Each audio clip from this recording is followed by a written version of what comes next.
Getting into WoW as a new player is often miserable. Blizzard knows it. They know their watching potential lifelong subscribers never even get a chance. And this patch, patch 11.2.7, is Blizzard's most serious attempt to fix it ever. Or at the very least, that's what they're praying for. Their plan to solve this new player problem is effectively an assault on every front. Part 1 is the very beginning. Exile's Reach has been reworked to include major new characters. Part 2 is Dragonflight, but a very different version to the one that we played at launch. And Part 3 is finally fixing the last 10 levels problem. But in all honesty, they've done it in a way that you'll just have to see to believe. I'll get to that soon. It's an ambitious plan, but as we're all aware, Blizzard and ambition don't always get along that well. And I'm not just talking about Project Titan, I'm talking about loads of things in WoW. And that means you may know what I'm going to say next. A lot has changed, and it's very messy. Now, we've tested this a few times in the public test realm, both in old builds and the build that just released and went live, the one marked as a release candidate. And for everything that went very right, that we want to cheer, well, something else went horribly wrong. But let's start where the weirdness begins. And that is at the very beginning. Now, if you want the superpower of coding, listen up, because most coding courses are kind of absolute bollocks. I mean, between the lectures, the textbooks, lacks of structure, and that is why I recommend today's sponsor, boot.dev, because they have built something that is different, that is specifically for gamers. And I say that being a BEng computer science, the stuff I went to university for. So when I say I think Boot is absolutely awesome, that's because I actually know what coding stuff is. Now, their founder, Lane, reached out to me years ago because he's a WoW player. And since then, he's got 750k students. Over that, they've completed 33.7 million lessons. So people are using Boot. And that's because it just teaches, I think, incalculably better. Now, they teach back-end development. That's the kind that lands you those lovely 100k plus jobs. It's through a proper 12-month paced program that is structured like a role-playing game. Now, you'll be learning TypeScript, which they recently added. I'm super happy about that. Go and Python, from the fundamentals right through to building actual real projects. So it's not some learn to code in 2 weeks scammy thing that just floods the market with another vibe coder with another SaaS. No, Boot teaches you the fundamentals that separate professional developers from people shipping security nightmares. And most of all for me, it's got the sauce, it's fun, it's well structured, the XP, the achievements, even the boss battles, the likes of Boots, and essentially the craft of how it is actually made. You can tell they give a shit. But the best news is you can get 25% off your first purchase at boot.dev/bellular. The way to save the most would be to do the annual plan, and you can do that with the confidence that if you are not happy, they will refund you on the spot. And you know what? You can actually go and browse all of their content for completely free. And you only got to pay whenever you want the game side of things. The beginner's island of Exile's Reach was a great idea for the time, but it hasn't aged brilliantly. It came in Shadowlands, which wasn't exactly Blizzard's peak story era, and it tried to set up a subplot about ogre necromancers and death magic. That just didn't really go anywhere. So Blizzard have repurposed it, and the first change is an obvious one. Depending on your faction, either Jaina or Thrall will now lead the expedition. A big character that new players probably will recognize. And if you take a look around, you see the boat is flanked by Kalecgos and Wrathion, so right away you get to see characters with plenty of spectacle who you're going to hear a lot from later on. Now, Wrathion is the one to rescue you early on in the experience, and the final boss of the tutorial dungeon is rather different. Now, instead of all the necromancer stuff, they're using purple magic to enslave Kalecgos. That's it. Well, there is a little bit more that's changed. Instead of stopping off in your capital city, Kalecgos now flies you directly to the Dragon Isles to start the next adventure. That's a small change, but it's an important one. That's because dropping a new player in Orgrimmar for about 30 seconds before then teleporting them away was genuinely disorienting. So, while these are minor changes, they are smart changes, even if that's mostly because Wrathion's dialogue and delivery is actually some of WoW's best. But now that we've covered Exile's Reach, it's time to get to the most important changes, even the ones that Blizzard have obviously barely finished making. So, after the repurposed Exile's Reach, Kalecgos briefly introduces you to the Dragon Isles, and he then sends you on your way. At level 10, it is of course time to go and do the Dragonflight campaign. The whole thing, which on earlier PTR builds was quite the problem. On our first attempt, we almost made it through the Waking Shores, when the game then forced us into a dragon riding tutorial. That included teaching us how to pick talents. Talents that, of course, are no longer in the game. But, well, we filed a bug report and tried again on a later build, and thankfully that campaign step is now gone. And with it being gone, we could roll a character and go through the rest of the campaign. Which, in all honesty, is great. And very different, eventually. You see, for the first few hours, it's completely identical, and the important change doesn't come until you actually finish the campaign, which is honestly fine. Low-level WoW isn't the most engaging to play, but Dragonflight's quests are actually a great starting point. It also helps that leveling is fairly quick, so you get to pick your new talents, learn new abilities, and get all of that delicious early-game dopamine. Here's where it actually changes though. Once you hit the end at Thaldraszus, you'll be somewhere around level 40. As per usual, the game will tell you to go and kill Razageth to complete the story. Now normally, that would be a problem for a new player in an old expansion. But that's a problem no longer. Blizzard have added in story mode. And that means the new players, for the first time in this game's history, will have an option to experience a raid boss as a part of their leveling up flow. And even better, Razageth is an absolute spectacle of a fight, and you fight her alongside Khadgar and Kelagos. It's amazing! Kelagos even swaps into his dragon form to do AoE attacks. So clearly, it's not just that they activated the system and called it a day. No, they actually did some work. They put some care into this to make it a good experience. But there's something even more important, and it's this. As you guys may remember, Dragonflight's launch story just ended there. Razageth goes down, the other incarnates are freed, and that's kind of that. Now, the last time we tried WoW as a new player, you never got to see that, or anything else. Alexstrasza told us that adventure mode existed, and we had a bunch of side quests to do until level 70. That was the only way to continue. It's not like that, because now it is very different. Once the story ends, it does a shocking and unexpected thing for a World of Warcraft story. It continues. You're immediately given a breadcrumb to go and do things that we know as patch content. In this case, the Blue Dragonflight storyline. And I don't need to tell you how good that thing is. It is amazing. Now, a lot of the context will go over a totally new player's head, but these still remain some of the most emotionally compelling quests in World of Warcraft's entire history. And Blizzard are here showing them to new players. Blizzard are doing a shocking thing. They're putting their best foot forward. They're not known for doing that. Unfortunately, though, not all Dragonflight content is made equal. The Green Dragon quests come after, and you know what that means. It sends you off to Ardenweald to meet the Winter Queen, so that Malfurion can take Ysera's place in the Shadowed Lands. Also, Marithra can become the Dreamer, allowing us to save the seed of Emirdrasil. Absolutely none of that will mean anything to a new player. It is completely incomprehensible unless you've played Battle for Azeroth and Shadowlands, which would make sense given the creative direction of the game at the time.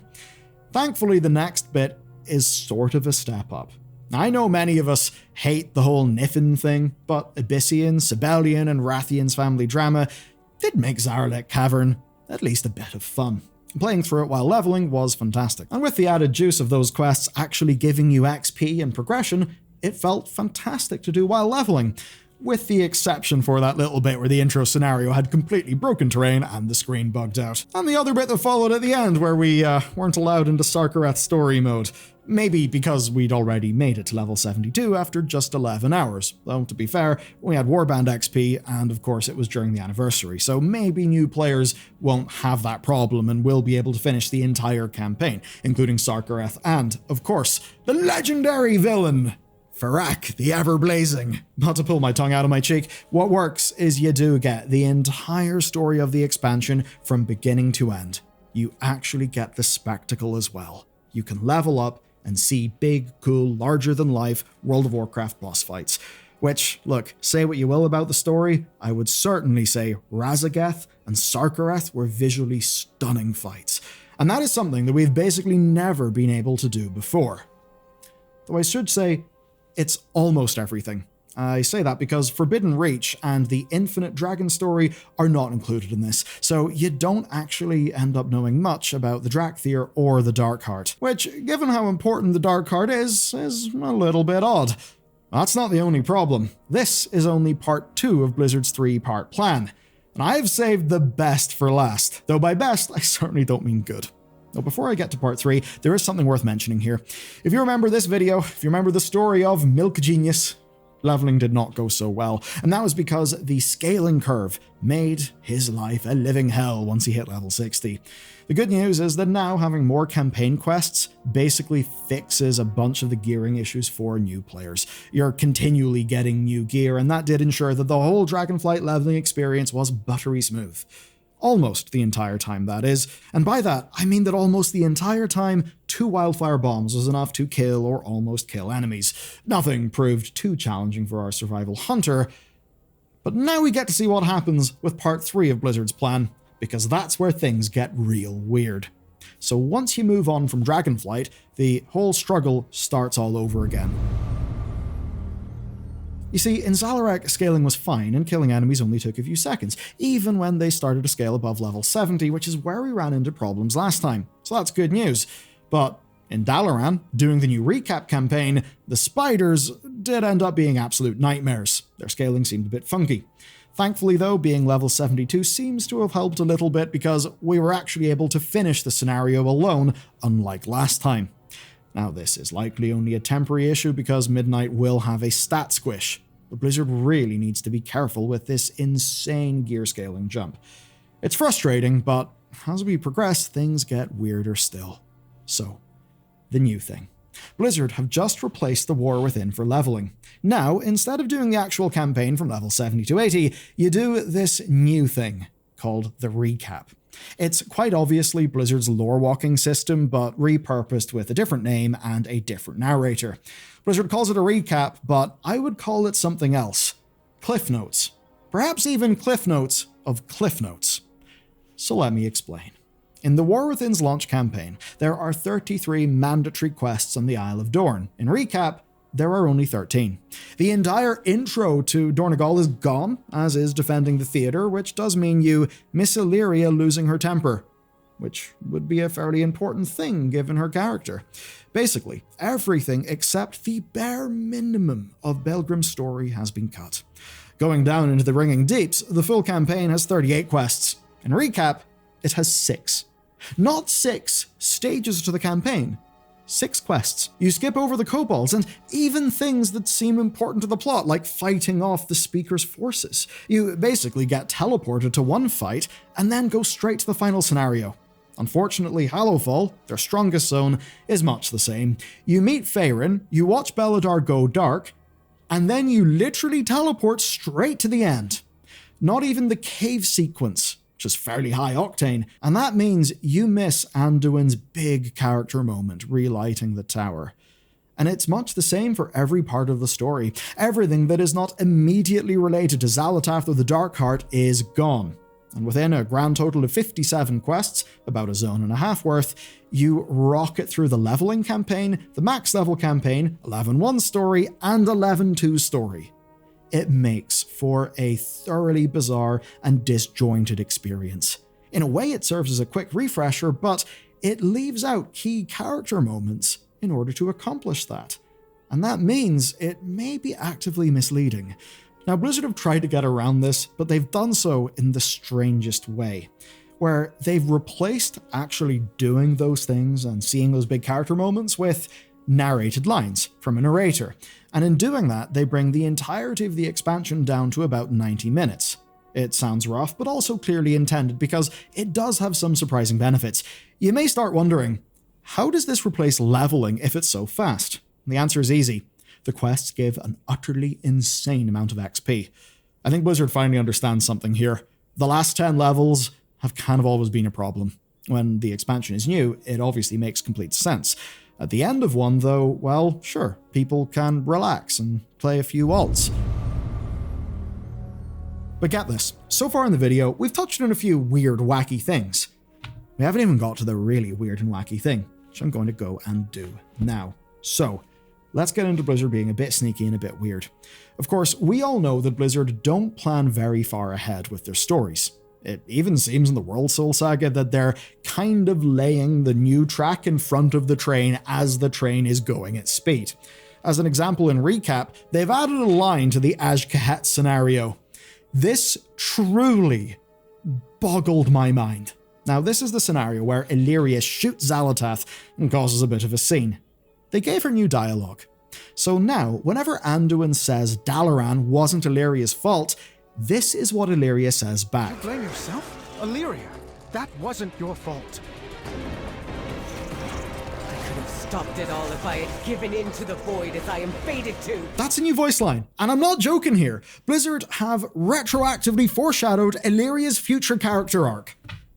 And they've done so with one of the most awful, hokey, wooden, stiff lines I think I've ever heard.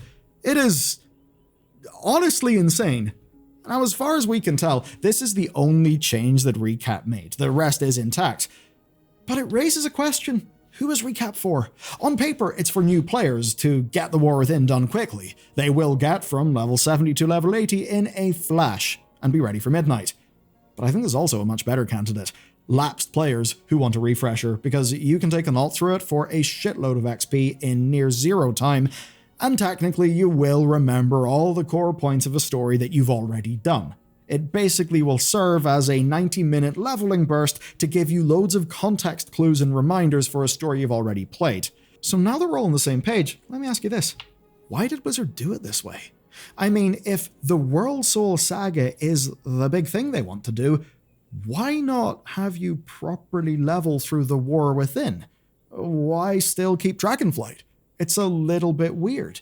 I guess I can't help but wonder why they chose Dragonflight instead of War Within. I mean, for a new player, I do think that getting to see the whole expansion instead of just these hasty cliff notes would be way, way, way better. Especially because it's part one of the 3-part expansion thing that Blizzard are trying to sell them on.